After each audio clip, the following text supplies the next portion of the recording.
All right, guys, what's going on? Welcome in. So just a quick little update video here regarding the whole Dalvin Cook situation. So my buddy Paul Esden recently shared some reports from Mike Florio of ProFootballTalk, and I mean, Florio was really suggesting that this whole Dalvin Cook New York Jets, I guess situation could get wrapped up relatively soon.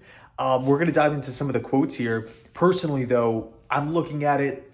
It's been a drawn out process, right? Admittedly, like this is like I feel like we've been talking about Dalvin Cook for a long time. I mean, obviously he's been interacting with a bunch of Jets fans and fans of other teams on social media for quite some time.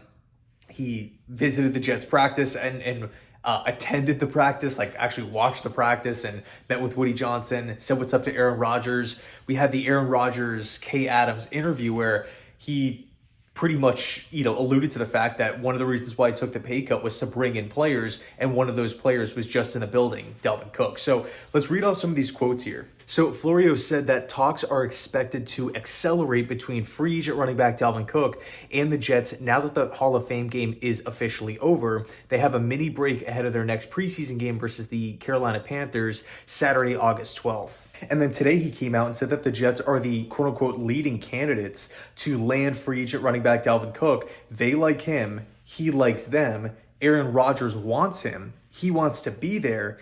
And talks are expected to get serious during this mini break between the two parties. Now, again, for me, I think I'm just waiting to see how this whole thing plays out.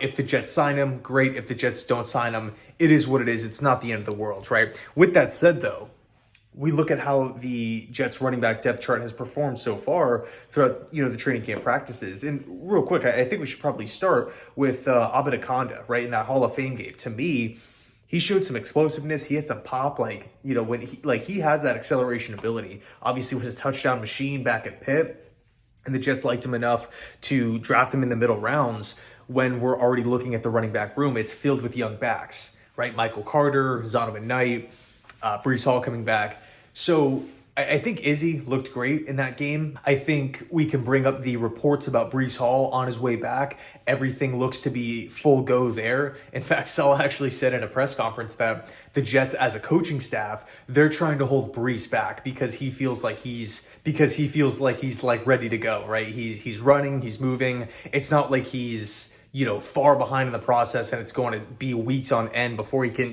get into football activities. He's out there moving around, which is a major plus.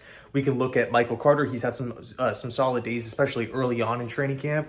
Either Dennis Waszak or Zach Rosenblatt that said that Bam Knight has been so far the best running back in camp. So again, when it comes to Dalvin Cook, would he help the team? Yes.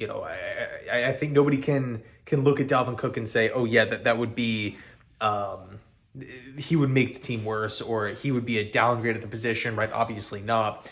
But at the same time, the Jets are in a great position. And this is kind of the stance I've been talking about for a long time.